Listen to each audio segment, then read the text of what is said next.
दोस्तों, मेरी कहानी अच्छी लगे तो लाइक और सब्सक्राइब जरूर करें ताकि मैं अच्छे से अच्छी वीडियो आपके साथ शेयर करूंगी। बारिश के मौसम में रामपुर जंगल में अनाज की कमी हो जाती है। कालू के घर में भी अनाज नहीं था। वो सारा दिन अनाज की तलाश में मारा मारा फिरता रहा, मगर उसके हाथ कुछ न आया। फिर शाम हो गई और बारिश होने लगी। तभी उसकी पत्नी टुनटुनी उससे कहती है, आप आ गई। मैं तो घबरा ही गई थी। लगता है आज भी भूखा ही सोना पड़ेगा। ऊपर से बारिश भी शुरू हो गई है। मैं अपने बच्चों को भूख से बिलखता हुआ नहीं देख सकती। मैं तोते भैया के घर जा रही हूँ, शायद वहाँ से कुछ मिल जाए। कोई फायदा नहीं, मैं वहीं से होकर आ रहा हूँ। वो बेचारा भी भूखा ही बैठा है। आज तो जैसे तैसे करके रात गुजार लेते हैं, कल सुबह कोई बंदोबस्त कर लेंगे। फिर वो सब सो जाते हैं, लेकिन आधी रात में टुनटुनी की आँख खुलती है। वो अपने बच्चों को भूखा सोता देखकर खाना ढूंढने के लिए जंगल में निकल जाती है। तभी वहाँ पर एक परी आ जाती है।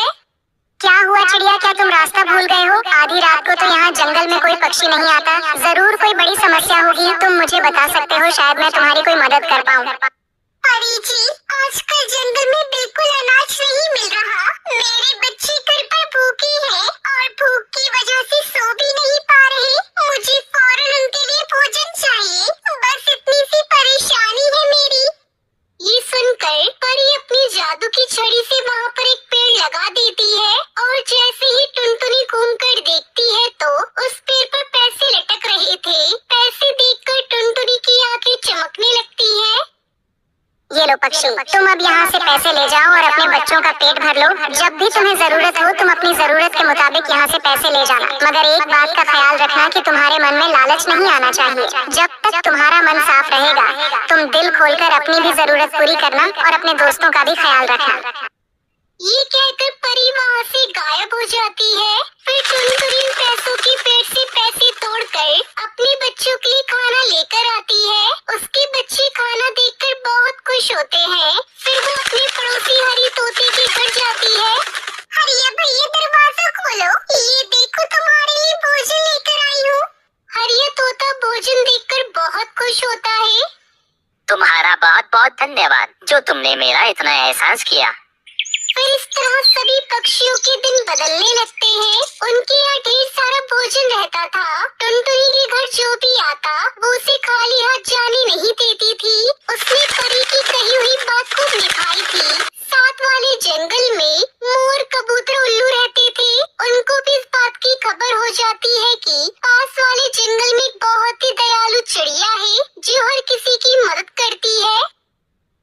साथ वाले जंगल में टुनटुनी चिड़िया बहुत ही अमीर है और बड़ी दयालु भी है। मेरे भी हालात अच्छे नहीं जा रहे। मैं सोच रहा था उसके पास जाता हूँ, हो सकता है वो कुछ मदद कर दे मेरी। अगले ही दिन वो दोनों टुनटुनी के पास पहुँच जाते हैं और उसे अपनी सारी परेशानी बताते हैं। कोई बात नहीं मेरे प्यारे दोस्तों, मैं आपकी मदद जरूर करूँगी, लेकिन उसके लिए आपको थोड़ा इंतजार करना होगा। मेरे घर पे पैसे खत्म हो गए हैं, मैं पैसे लेकर आती हूँ, तुम लोगों की मदद कर दूंगी।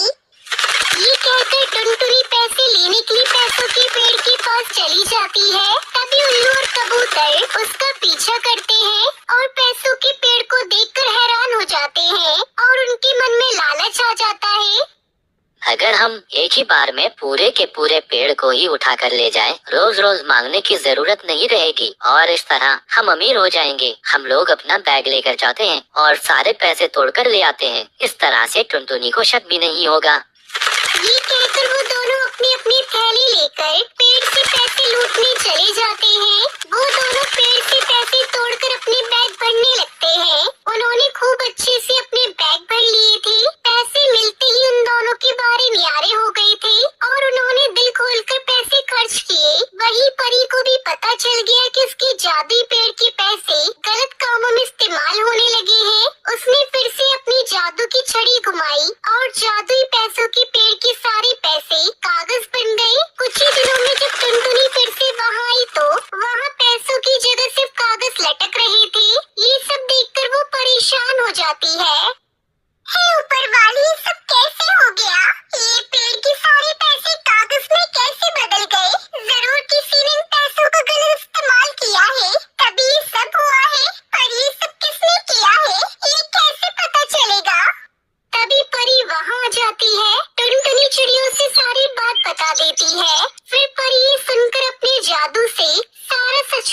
लगा लेती है।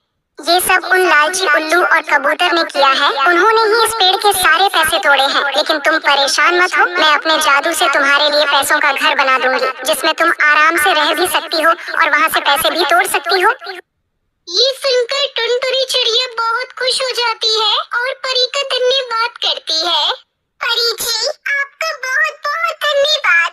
आपने मेरी पहले भी बहुत मदद की थी।